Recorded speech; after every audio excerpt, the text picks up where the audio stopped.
ایک دفعہ کا ذکر ہے، ایک گہرے اور رازی جنگل میں وہاں ایک چھوٹا سا لڑکا رہتا تھا جس کا نام چنٹو تھا۔ یہ جنگل اپنے پر اگرے درختوں اور رازوں سے مشہور تھا۔ چنٹو ایک مہم جواز نسل ناگہانی اور غیر متوقع واقعے کے بعد اس چٹپٹے جنگل میں پھنس گیا۔ جب رات چھائی، جنگل ایک رازوں بھرے اور مشکوک ہوشوں کا علامہ بن گیا۔ چنٹو دور سے دیکھے جانے والے جانوروں کی پکاریں سن سکتا تھا اور گہری چھاؤں میں چھپے ہوئے پتے اسے بے چینی کی کہانیاں گھڑ رہے تھے۔ اکیلا اور کمزور، اس نے جواری سے اٹھ کر صرف چاندنی میں چھپے ہوئے جنگل کا راستہ دیکھنے کا کوشش کیا۔ جنگل مگر جتنا سنا گیا ہوتا ویسا نہیں تھا۔ چنٹو کو یہ محسوس ہونے لگا کہ وہ اکیلا نہیں۔ ہوا میں ایک دوسرے دنیا کی تناؤ سے بھر گئی اور درجہ حرارت گر گئی۔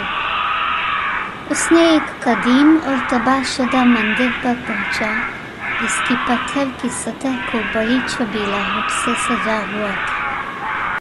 جنگل کے اس تاریک مقدس مقام میں داخلہ ہوتے ہی اندر عجیب علامات دیواروں کو سجا رہی تھی اور ہوا قدیم توانائی سے بھری ہوئی محسوس ہوتی تھی۔ جب اس نے تاریک کمرے کا پتہ چلا تو اس نے ایک چھپا ہوا حجر کی میز پر مشکل اشیاء کا سامنا کیا۔ اس نے دیکھا کہ جنگل میں گہرے راز چھپے ہوئے ہیں۔ ایک لمحہ میں ہوا کا ماحول بدل گیا۔ ہوئے برفیلی ہو گئی اور ہوا میں چھپے ہوئے گفتگو کی بھیک ہو گئی۔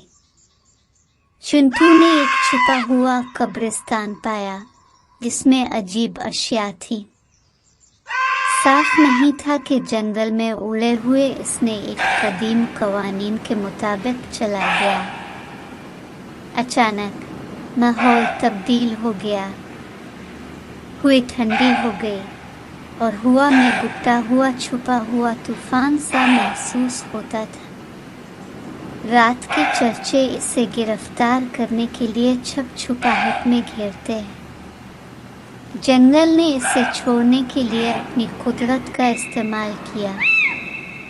چنٹو نے بھاگنے کی کوشش کی لیکن چھپا ہوا قبرستان جنگل کے دل میں چھپی ہوئی قدیم طاقتوں کو جاگرا کرنے پر اسے سختی سے گرفتار کیا۔ جنگل کی مخصوص چیزیں دیکھے جانے والے جانوروں کا حافظہ بنا چکی تھی۔